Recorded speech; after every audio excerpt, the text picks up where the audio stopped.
안녕하세요. 데이업의 멘토 안호준입니다. 오늘 여러분들과 함께 볼 종목은 서호전기라는 종목입니다. 제가 이 종목을 왜 갖고 왔냐라고 하면 이 소제목을 보면 알 수 있는데 늘어나는 항만 물동량의 성장 기대감이라고 제가 달아놨습니다. 과연 이 서호전기가 뭐 하는 회사인가? 이 어떻게 보면 사명으로만 보면 전기선인가? 아니면 항만이니까 항만 관련 전기인가? 이렇게 생각할 수 있는데 이거는 차차 내용에서 이 사업 내용 한번 알아보면서 실적 보고 앞으로 추후 성장 가능성은 어디에 있는가 알아보도록 하겠습니다. 네, 제가 지금 가지고 온 게 이 서호전기의 주요 매출입니다. 이 세 가지로 매출의 100%가 나오는데 뭐냐? 이 컨테이너 크레인의 제어, 자동화, 그리고 인버터를 생산하고 판매하는 역할을 하는데 이렇게 뭐 골리앗 해상 크레인이라던가 이 크레인의 제어 시스템, 이러한 어떻게 보면 항만 물류에 있어서 이 컨테이너라던가 물건들을 옮기는 이 크레인의 인버터 그리고 크레인을 사용하는 이 소프트웨어, 이 제어 시스템, 이거를 판매하는 회사라고 생각을 하시면 됩니다.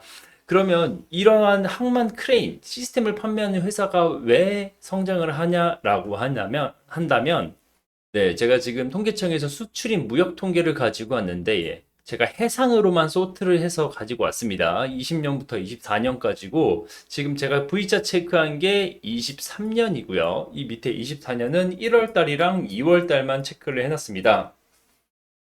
여기서 중요한 게 뭐냐? 20년, 21년, 22년, 23년 가면 갈수록 계속 이 해상 물동량은 늘어나고 있기 때문에 이 해상 크레인에 대한 수요도 당연히 늘 수밖에 없는 상황이고요.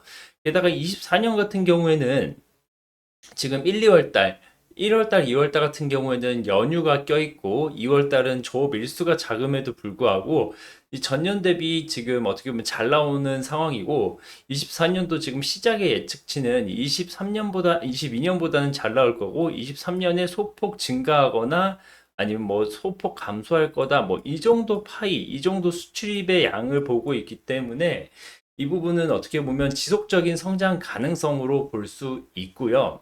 게다가 현재 이 해상, 이 컨테이너 물동량이 늘 수밖에 없는 또 하나의 이유는 지금 중국발 이커머스, 흔히 말하는 알리나 테무가 국내에서 아주 적극적으로 프로모션을 하면서 이 중국에서 한국에 들어오는 물량이 굉장히 많이 늘고 있습니다.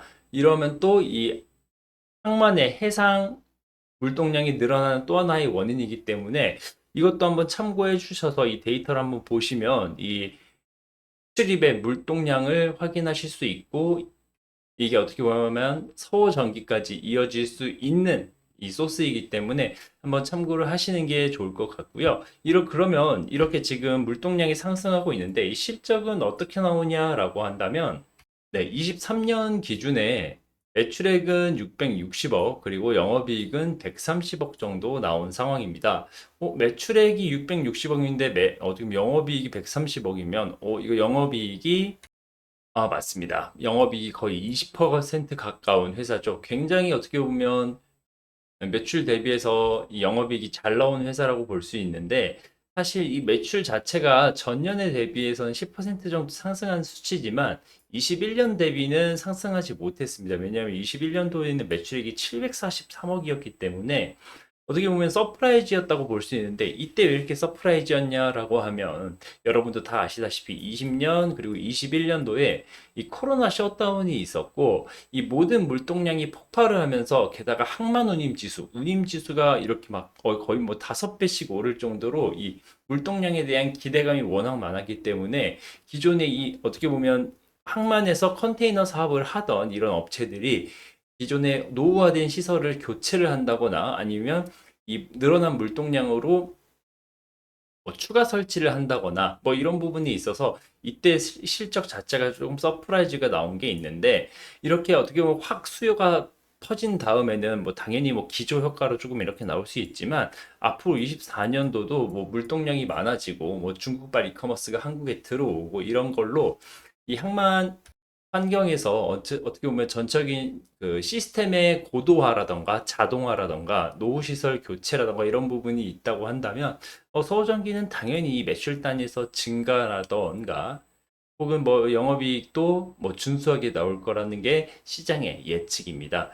게다가 제가 추가적으로 성장의 요인으로 본 게 뭐냐면 이게 어떻게 보면 조금 중요한 그림이라고 목표라고 볼 수 있는데 전체 제품에서 이 매출 비중이 국내가 30% 그리고 수출이 70%라는 거를 볼 수 있습니다. 이 수출이 70%라는 건 뭐냐면 이 서호전기가 해외에 파는 것도 있지만 이 해외 고객사에 파는 거기 때문에 이 수출 비중, 이 수출에 대한 비중을 잘 봐야 되는 게 뭐냐면 이 수출단에서 나오는 매출은 달러, 원화 거래가 아니라 달러 거래가 나옵니다. 현재 달러 상황을 보면 제가 지금 3개월로 소트를 해서 그렇지만 지금 원달러 환율이 1367원입니다.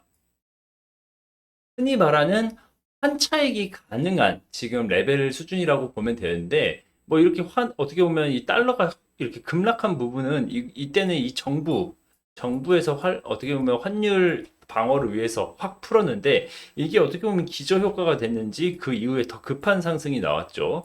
지금 그런데 미국의 워낙 그 경기가 좋고 이 달러 어떻게 보면 달러 강세, 뭐 다른 통화가 워낙 약세이다 보니까 상대적인 달러 강세로 인해서 지금 어떻게 보면 원달러 환율이 계속 올라갈 거다. 어떤 분들, 어떤 시장에 따르면 1380원까지 열어둬야 된다라고 이야기를 하시는 분들도 있고, 올해만 하더라도 지금 어떻게 보면 이 미국의 상황과 대한민국의 상황을 비교해 봤을 때 달러가 어떻게 보면 뭐 1350원 이하로 떨어질 가능성은 없다.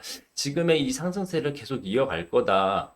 라는 게 시장의 주도적인 입장이기 때문에 이렇게 어떻게 보면 달러 수입이 발생하는 서호전기, 그리고 전체 매출의 70%를 차지하는 이 수출의 부분으로도 본다면 이 환차익에 대한 부분 절대 무시할 수 없기 때문에 어떻게 보면 좋은 실적에 플러스 알파 요인이 되는 부분까지 서호전기의 그 앞으로 24년, 25년 성장에 조금 어떻게 보면 플러스 요인이 되지 않을까 생각이 듭니다. 그러면 한 차트를 보고 가겠습니다. 네, 지금 차트를 보시면 지금 제가 21년도부터 차트를 가지고 왔는데요. 뭐 표시를 해드리면 21년, 22년, 그리고 23년, 그리고 24년입니다. 어느 정도 차트의 그 어떻게 보면 레벨 자체가 실적과 조금 어떻게 보면 커플링돼서 움직인다라고 볼 수 있는데 21년도 이렇게 급하게 상승 나온 거는 당연하게 아까 말씀드린 대로 뭐 실적도 워낙 서프라이즈였고 이 교체 수요라든가 이런 부분으로 이때 그 공시가 나왔던 게 뭐 거의 뭐 몇백억 단위의 이 크레인 계약이라던가 이런 부분이 막 터져 나올 때여서 이렇게 주가 상승이 있었고요. 이때 22년 상승 또한 뭐 거의 한 300억 규모니까 전체 매출의 50% 정도를 차지하는 뭐 크레인 계약이 있었고요.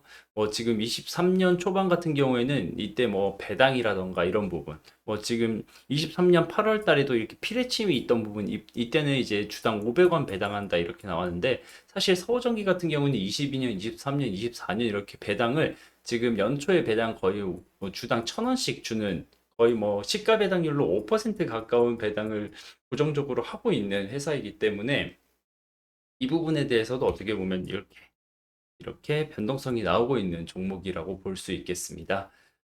추후 이 어떻게 보면 추가 크레인에 대한 계약 공시가 나온다고 하면 충분히 이 변동성이 나올 수 있는 자리이므로 지금 이 구간에서 어느 정도 박스에 대한 어떻게 보면 뭐 지지와 저항을 이렇게 만들어 놓고 이 안에서 조금 트레이딩적인 관점을 가져간 다음에 뭐 추후에 이렇게 뭐 수주 공시, 계약 공시로 이렇게 변동성이 나온다고 한다면 이 매물대가 어떻게 보면 뚫리는 이 가격 안에서는 충분히 트레이딩 관점으로 이 해당 서호전기를 매매할 수 있는 혹은 투자할 수 있는 부분이 어, 괜찮은 전략으로 생각이 되기 때문에 이렇게 접근을 하셔도 괜찮을 것 같고요. 추후 뭐 달러 가격 변동이라던가 아니면 뭐 국가적으로 뭐 다른 도시에 뭐 추가 뭐 항구를 만든다거나 이럴 때 물론 뭐 크레인이 추가적으로 들어가야 되기 때문에 뭐 이런 대외 변수에 대해서도 한번 귀를 기울이시면 이 서우전기 투자하시는 데 굉장히 도움이 될 것 같고 그 변동성을 이용해서 충분히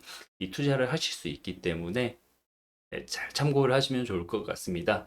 오늘 지금까지 드린 말씀은 100% 제 주관이 담겨 있는 거기 때문에 뭐 단순히 참고만 해주시고요. 앞으로 나올 뭐 이슈라던가 서우전기에 대한 분석은 지금처럼 영상으로 여러분들께 전달을 드릴 예정이니 앞으로도 많은 관심 가져주시고 시청해 주시면 감사하겠습니다.